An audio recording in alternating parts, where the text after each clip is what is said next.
The transport shuttle rattled as it crossed into the diplomatic zone. Ryan pressed his palm against the cold window and watched the Harrow station grow larger against the black void. 12 years in Earth's military had taught him to trust his eyes before any scanner.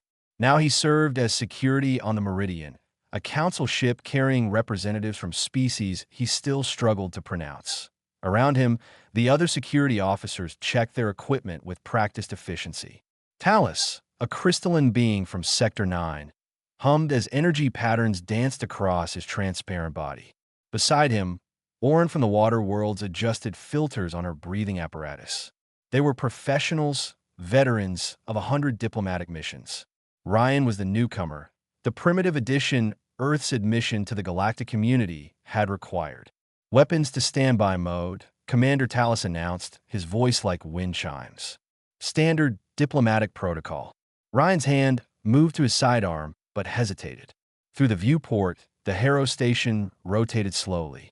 It looked organic, like something grown rather than built. Ridges and valleys covered its surface in patterns that reminded him of coral reefs back home. But something about its movement bothered him. Is that normal? Ryan asked, pointing to a section of the station that seemed to twitch irregularly. Talus glanced at his display panel. All readings are within acceptable parameters. The Harrow build living stations. Movement is expected. Right. Ryan watched the twitch repeat. It didn't feel natural. It felt wrong, like watching someone breathe too fast or too shallow.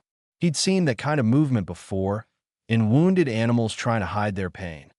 Oren turned her large eyes toward him. You seem concerned, human. The Harrow have maintained peaceful relations for 6 centuries. This is a routine negotiation. Ryan nodded, but didn't look away from the station. Back in basic training, his instructor had shown footage of soldiers who ignored their instincts because computers said everything was fine. Most of those soldiers didn't make it home. The galaxy might have better technology than Earth, but Ryan doubted it had better survival instincts than 4 million years of human evolution. The shuttle docked with a gentle thump. Diplomats from 12 species gathered near the airlock, their translators buzzing with pre-meeting chatter. Ryan took his position near the rear, scanning faces and body language. Ambassador Chun represented Earth, a sharp woman who'd made it clear she expected Ryan to blend into the background. Remember, Commander Talus said to the security team, we are guests. The Harrow are sensitive to aggressive displays. Weapons remain holstered unless I give direct authorization. The other officers acknowledged the order. Ryan stayed quiet, his attention fixed on a monitor showing the Harrow station's docking bay. Figures moved in the shadows beyond the airlock. They should have been clearly visible under the bay's lighting, but something about the contrast seemed off. The airlock pressurized with a hiss. Green lights indicated atmosphere compatibility. The Harrow appeared on the communication screen, tall and elegant with skin that shifted between blue and purple. Their spokesperson bowed gracefully. Welcome, honored council members. We await your arrival with great anticipation. The words were polite. The tone was correct. But Ryan caught something in the Harrow's eyes, a quick dart to the left, then back. Fear.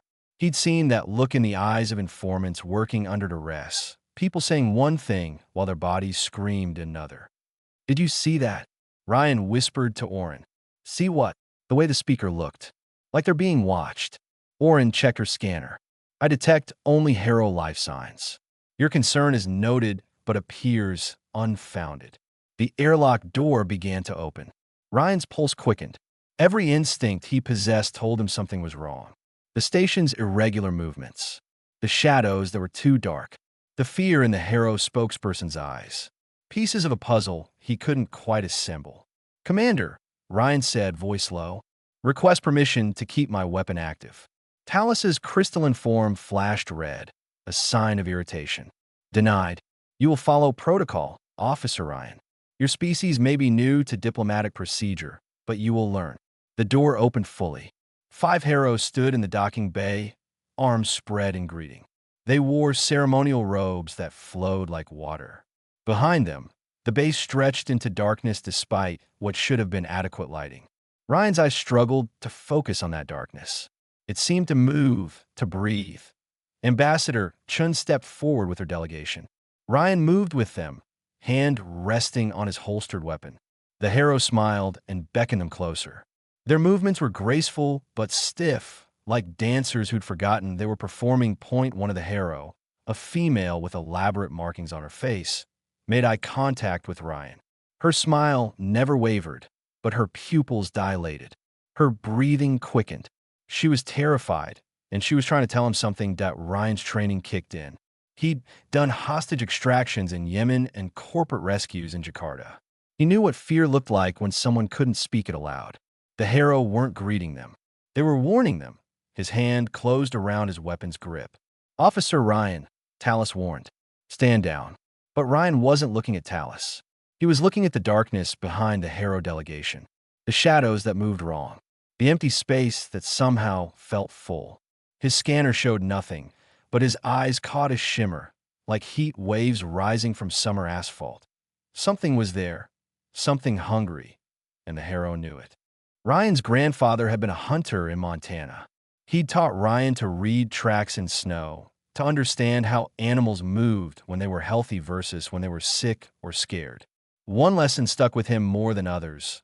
Prey animals know when predators are near, even if they can't see them. The Harrow were prey right now. "Everything is prepared for your comfort," the lead Harrow said. Her name translated as something close to wisteria. She gestured toward the station's interior with movements that were too controlled, too measured. "Please, follow us to the negotiation chamber." Ambassador Chen smiled and began walking forward. The other diplomats followed, chattering about the beautiful architecture and the honor of finally meeting the Harrow face to face.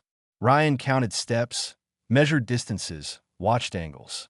The Harrow delegates positioned themselves in a loose formation that looked welcoming but felt protective.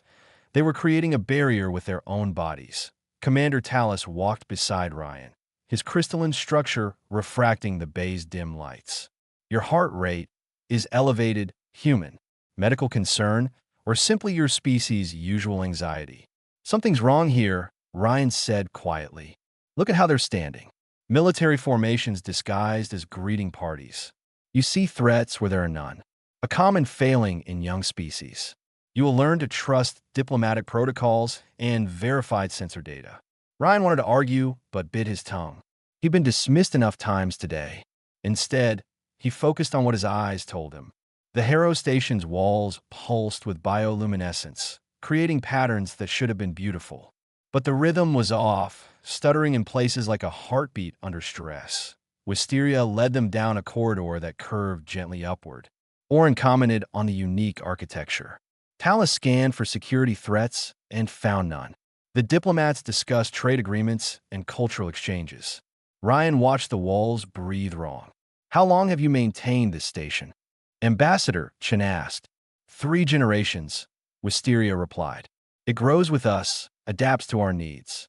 We are bonded to it, and it to us." Her words were proud, but her voice carried an undertone Ryan recognized. Grief. She was mourning something. They reached a large chamber with a circular table grown from the same organic material as the station. Seats emerged from the floor, customized for each species' physiology. Refreshments waited on the table, and viewing screens displayed star charts relevant to the negotiations. Perfect. Too perfect. Ryan positioned himself against the wall where he could see all entrances. The other security officers spread out according to standard procedure. The diplomats settled into their seats and began formal introductions. Everything proceeded exactly as it should, except for the way Wisteria's hand trembled when she reached for her glass, except for how another Harrow's eyes kept darting to the ceiling, except for the shadow in the corner that didn't match any light source Ryan could identify. He activated a scanner and pointed it at the shadow. The readout showed empty space. He looked with his eyes and saw movement, like oil spreading across water. His gut twisted with the same feeling he'd had in Kandahar when his patrol walked into an ambush zone. Every alarm in his head screamed danger, but the technology said everything was fine. Ryan had learned to trust his head over machines. "Commander," he whispered into his comm, "I need permission to investigate an anomaly." "Negative. Remain at your post." Scanners show no threats. The diplomatic talks began. Ambassador Chen outlined Earth's proposal for cultural exchange programs. A delegate from the water worlds discussed resource sharing. The Harrow listened and responded appropriately, but Ryan noticed how they angled their bodies, always keeping the diplomats between themselves and that dark corner that he'd seen this behavior before. Villagers in contested territories who smiled at soldiers during the day while fighters hid in cellars below. People who cooperated while being held at gunpoint. Compliance under duress. The Harrow weren't hosts. They were hostages. Ryan moved slowly along the wall, circling closer to the suspicious corner. Talus shot him a warning glance, but Ryan ignored it. His hand rested on his weapon, still holstered but ready. 3 meters from the shadow. 2 meters. The darkness seemed to pulse like something alive. 0.1 meter. The air felt wrong here, heavier somehow. Colder. His scanner insisted nothing was there, but Ryan's skin prickled with the awareness of being watched. He'd felt this in the Hindu Kush moments before enemy contact. The universe's way of warning prey that predators were near. He looked directly at the shadow and thought he saw something look back. Officer Ryan, return to your designated position immediately. Talus commanded through the comm. Ryan took another step. The shadow rippled. Just for a second, he saw an outline. Something massive. Something with too many limbs and a shape that hurt to perceive. It was gone, just darkness again, but he'd seen it. We have a hostile, Ryan said into his comm. Negative. Scanners detect no life forms except those present for the negotiations. Your scanners are wrong.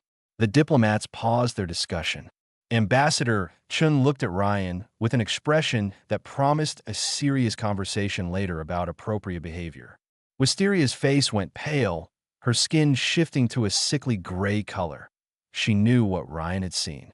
Perhaps Officer Ryan requires rest, Talus suggested, his tone making it clear this was an order disguised as concern. The transition to off-world duty can be overwhelming for humans. Ryan met Wisteria's eyes across the room. She gave the smallest shake of her head. A warning. Not yet. Not here. But her eyes said something else too. Thank you for seeing what they cannot. Ryan forced himself to step back from the shadow. Every muscle in his body fought the retreat, but causing a diplomatic incident wouldn't help anyone. He returned to his position against the wall, though his eyes never left that corner. The darkness there seemed satisfied, settling into stillness like a cat that had successfully intimidated a dog. The negotiations continued for another hour. Trade routes, technology exchanges, cultural programs. The Harrow agreed to everything too quickly, accepting terms that clearly favored the council.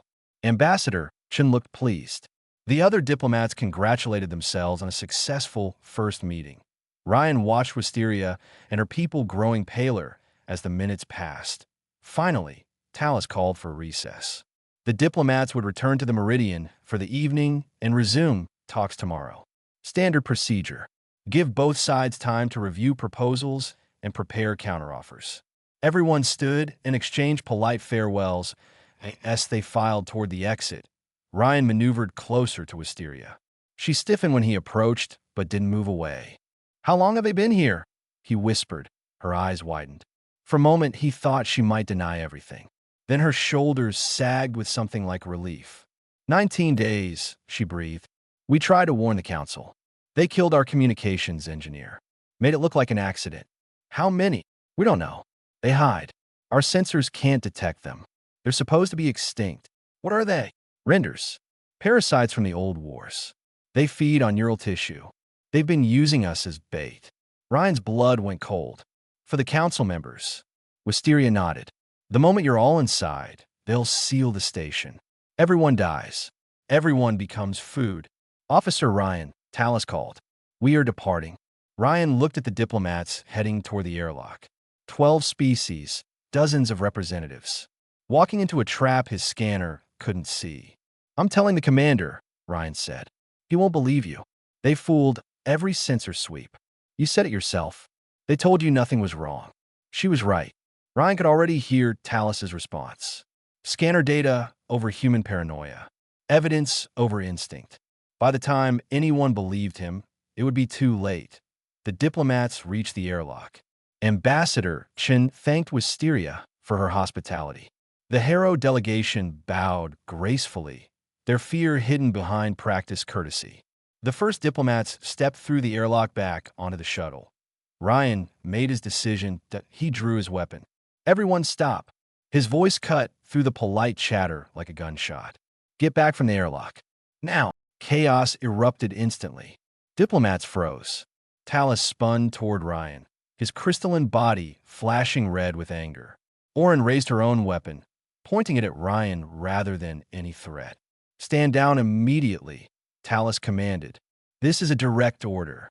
There are hostiles in this station, Ryan said, keeping his weapon lowered but ready. Invisible to our scanners. The Harrow are under duress. Ambassador Chen's face turned red. What the hell do you think you're doing? My job. Protecting you. By threatening our hosts? By sabotaging months of diplomatic groundwork. They're not our hosts. They're prisoners. And we're the next meal. Wisteria took a step forward. Ryan saw the conflict in her eyes. She could back him up, confirm everything he'd said. But that would trigger the attack early. The Renders would kill everyone immediately rather than risk their trap failing. Officer Ryan, she said carefully, I appreciate your vigilance, but I assure you there are no threats here. The words crushed him. She'd sacrificed her own people's chance at rescue to buy time. But time for what? They were all still trapped. You're done, Talus said. Orin escorted him back to the shuttle. He'll face disciplinary review for this behavior. Ryan's mind raced. He could let them arrest him, but that left everyone vulnerable. He could fight, but that definitely ended his career and helped no one. Or he could trust the instinct that had kept him alive through 3 tours and a dozen firefights. Trust what millions of years of evolution taught you to see that he looked at the shadows again. This time he didn't try to find a shape. He looked for the spaces where shadows shouldn't exist. The places where light bent wrong. The dark spots that moved when nothing else did. There behind the Harrow delegates. A ripple in the air like heat shimmer. His scanner showed empty space, but his eyes saw something massive, uncloaking just enough to move. It was positioning itself between the diplomats and the exit. Last chance, Talus said. Holster your weapon. Ryan watched the shimmer slide closer to the unsuspecting diplomats. Once it was in position, the trap would spring. The airlock would seal. The Renders would feast. And every sensor in the galaxy would record the deaths as an unfortunate accident because they couldn't see what was really there. Not today. Ryan raised his weapon and fired 3 times into the empty air behind the Harrow delegates. The galaxy exploded into screaming. The shots hit something solid. Something that shrieked with a sound that bypassed Ryan's ears and stabbed directly into his brain.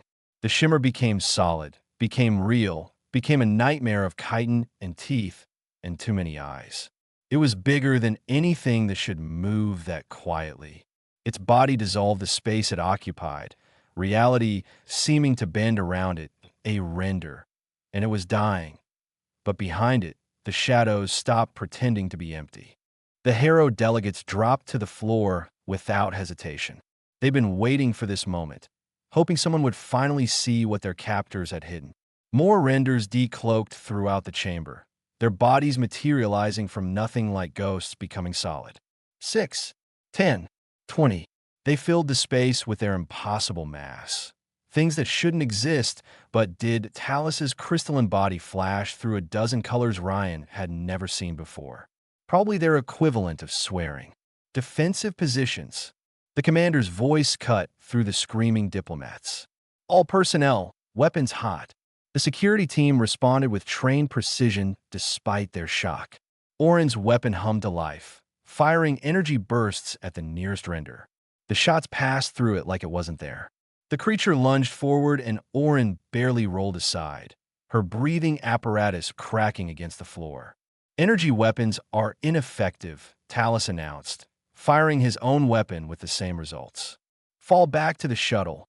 Ryan fired again, conventional bullets rather than energy. His rounds punched into a Render's carapace, and it screamed, black ichor spraying from the wounds. The creature stumbled, but didn't fall. Another Render scuttled toward the diplomats, and Ryan put 3 rounds into its cluster of eyes. It collapsed, twitching. Projectile weapons only, Ryan shouted. Solid ammunition. But most of the security team carried energy weapons. Standard issue for diplomatic missions because they were considered more precise, less messy. Perfect for every threat the galaxy had faced in the last 1,000 years. Useless against something evolution designed to be invisible to their technology. A render grabbed one of the Waterworld diplomats and lifted him like a toy. Ryan aimed, but couldn't get a clear shot with the alien thrashing in the creature's grip. The render's mandibles opened, revealing layers of teeth designed to bore into skulls and extract brain tissue. The diplomat's screams turned liquid. Wisteria threw herself at the render, driving a ceremonial blade into its thorax. The creature dropped its victim and turned on her. Ryan fired, walked his shots up the thing's spine until it collapsed. Wisteria caught the injured diplomat and dragged him toward cover behind the conference table. How do we fight them? Talus demanded, smashing his crystalline fists into a render's head. The impacts shattered parts of his own body, but the creature reeled backward. You can't see them with sensors, Ryan said, firing at another render that was trying to flank Orin. So stop looking at your scanners. Use your eyes.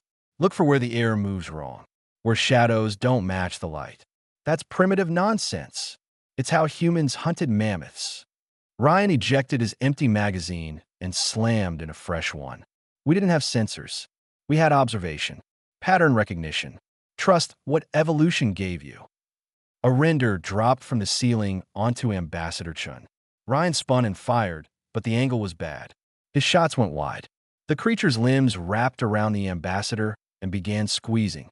Ryan charged forward and jammed his weapon against what he hoped was the thing's brain cluster. He emptied half a magazine point blank. The render's grip released. Ambassador Chun fell, gasping and bleeding, but alive. Fall back, Talus ordered again, fighting retreat to the shuttle. The security team began withdrawing, firing as they went. The renders pressed their advantage, scuttling across walls and sealing with movements that defied physics. More diplomats fell. A representative from the crystal colonies shattered under a render's claws. One of the floating gas beings popped like a balloon. Ryan grabbed Ambassador Chun and hauled her toward the exit. Orin covered their retreat, having switched to a backup weapon that fired physical darts. Talus smashed his way through 2 renders, leaving fragments of his own body scattered across the floor. They reached the corridor. The way back to the shuttle stretched ahead, but more renders blocked the path. They'd been waiting for this, herding their prey toward a kill zone. Ryan counted at least 15 between them and escape. We can't fight through that many, Orin said. Wisteria appeared beside them with 3 other Harrow. They carried weapons that looked organic, grown rather than manufactured. There's another way. Service tunnels. We can reach your shuttle from below. Why didn't you mention this before? Talus demanded. Because they're watching. Always watching. If they knew we were helping you escape, they'd kill everyone immediately. They're trying to kill everyone now. Now you can fight back. Now you can see them. Wisteria gestured to a wall panel. Follow me. Quickly. Ryan didn't hesitate. He trusted his instinct. And his instinct said the Harrow had been waiting 19 days for someone who could see the truth. Wisteria opened a passage that led down into darkness. The survivors poured through. The tunnels were cramped and organic, pulsing with the same bioluminescence as the rest of the station. But here the light stuttered and dimmed, like the station itself was dying. Ryan brought up the rear, weapon ready. Behind them, renders shrieked and gave chase. They'll follow us. Ambassador Chin gasped, clutching her ribs. Let them, Ryan said. Tight corridors, limited approaches. This is better than fighting in the open. A render pushed into the tunnel entrance. Its massive body compressed impossibly to fit the narrow space. Ryan aimed for where its eyes should be and fired. The creature jerked back, ichor spraying. Keep moving, Wisteria called from ahead. The shuttle bay is 300 meters. They ran through the dying station's veins.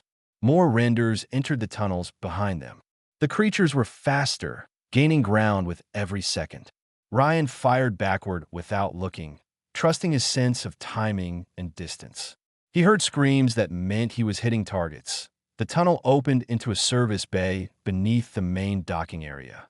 Their shuttle waited above, separated by a single level of station infrastructure, and between them and Salvation, the Render Queen waited in the shadows. Ryan felt the Queen before he saw her. The air in the service bay was wrong, thick and heavy like breathing through wet cloth. His skin crawled with the sensation of being watched by something vast and ancient and hungry. The other survivors stumbled into the bay behind him and froze. The Queen wasn't hiding. She didn't need to. She filled half the bay with her bulk, a nightmare of segmented body parts and grasping limbs that seemed to exist in more dimensions than Ryan's eyes could process. Her carapace was scarred from centuries of survival, and clusters of eyes rotated independently to track each person who entered her domain. When she breathed, the sound was like wind through a graveyard. "Mother of stars," Orin whispered. The Queen's mandibles opened, and she spoke. The sound bypassed language, hitting directly in Ryan's mind like psychic feedback. Images flooded his consciousness, renders spreading across the galaxy before recorded history. Civilizations falling. Entire species consumed. Then the Great Purge, the unified effort to drive them to extinction. The Queen had survived by hiding, by adapting, by learning to fool the very technology meant to detect her kind. She'd been waiting thousands of years for the galaxy to forget. For defenses to rely on sensors instead of instinct. For species to become soft and dependent on machines. Now the feast could begin again. "There's no way past her," Talus said. Portions of his crystalline body were missing, sacrificed in the fighting above. "We need another route." Wisteria shook her head. "This is the only path to your shuttle. Everywhere else is sealed." The Queen moved forward slowly, savoring their fear. Behind the survivors, more renders entered the tunnel, cutting off retreat. They were trapped between the Queen and her offspring, prey in a kill box designed over 19 days of patient preparation. Ryan checked his ammunition. 2 magazines left. Maybe 60 rounds. Not nearly enough to kill something that size. Around him, the other survivors prepared for a final stand with whatever weapons they had left. Ambassador Chen clutched a piece of broken station wall like a club. One of the Harrow held a medical laser, useless against render biology, but better than nothing. "Listen to me," Ryan said quietly. "Everyone focus on the Queen. Don't look at your scanners. Don't trust your instruments. Use your eyes. Watch how she moves, where she puts her weight. Predators have patterns. They always do. We're not warriors," one of the diplomats sobbed. "We're negotiators. We talk. We don't fight. Then learn fast or die slow. Your choice." Harsh words, but Ryan had no time for gentle encouragement. The Queen was gathering herself for a charge. He could see it in the way her legs tensed, the way her eyes focused on the weakest targets first. She'd crush through the group, scatter them, let her offspring pick off the survivors one by one. Standard predator tactics. The same whether you were a lion hunting gazelles or a monster hunting diplomats. "When she charges, split left and right," Ryan ordered. "Don't run backward. She's faster than you. Move laterally. Make her choose which group to follow." "Why would we listen to tactical advice from a human?" one of the diplomats demanded. "Your species has been in space for less than a generation. Because my species survived 4 million years by running from things that wanted to eat us." Ryan snapped. "We're really good at not dying to predators. So shut up and listen." The Queen charged. Ryan dove right, firing as he moved. His shots sparked off her carapace, doing no real damage but getting her attention. Half the group went left as he'd ordered. The other half froze in panic, and the Queen plowed through them like a battering ram. Bodies flew. Screams echoed, but the survivors who'd moved were still alive. "Keep moving," Ryan shouted. "Circle around her. Don't let her focus on one target." Orin understood first. She began firing from the Queen's left flank, drawing one cluster of eyes her way. Talus charged from the right, his crystalline fists hammering at the joints in her legs. The Queen spun, trying to track multiple threats at once. Ryan watched her movement patterns. She favored her right side, compensating for an old injury that had never healed properly. When she turned left, there was a fraction of a second delay. A weakness. Hit her left side. Ryan called out. That's where she's vulnerable. The survivors coordinated without planning, instinct taking over where training failed. They'd all been prey animals once, millions of years ago in their species' evolution. Somewhere deep in their genetics, they remembered how to survive. The Harrow struck with their organic blades. The crystal diplomat used his shattered body as a weapon. Even the floating gas being compressed herself into a battering ram and slammed into the queen's eye cluster. The queen shrieked and stumbled. Black ichor poured from a dozen wounds. She wasn't dying, but she was hurt. Confused. The prey was fighting back in ways her ancient mind didn't expect. Ryan sprinted toward her injured side. A massive claw swept at him, and he slid under it, feeling the wind of its passage. He came up running and jumped, grabbing onto the ridges of her carapace. His fingers found purchase in the scars and cracks of 1,000 battles. He climbed. The queen thrashed, trying to shake him loose. Ryan held on with strength born of desperation. He reached her head, found the gap between armored plates, and jammed his weapon into the soft tissue beneath. He pulled the trigger and didn't stop until the magazine clicked empty. The queen's scream shook the entire station. She reared up, smashing her head against the ceiling. Ryan lost his grip and fell, hitting the ground hard enough to crack ribs. Through the pain, he watched the queen collapse. Her body hit the deck with a sound like a building falling. She twitched once, twice, then went still. Around the bay, her offspring froze. Without the queen's psychic control, they stood motionless, confused, leaderless, mortal.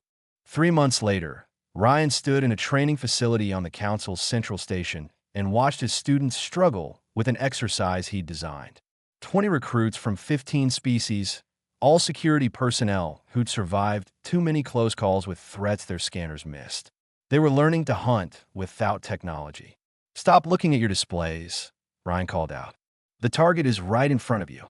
A recruit from the mining colonies waved his scanner frantically at empty air. Sir, I'm detecting nothing in this sector. Because it's cloaked. So stop scanning and start observing. Look for the tells. Disturbed airflow. Light refraction.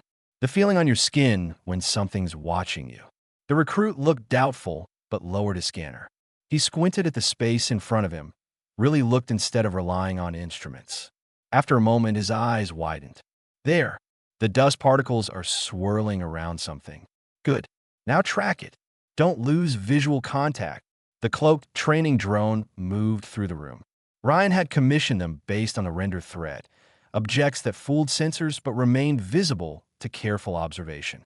His students tracked it with varying degrees of success.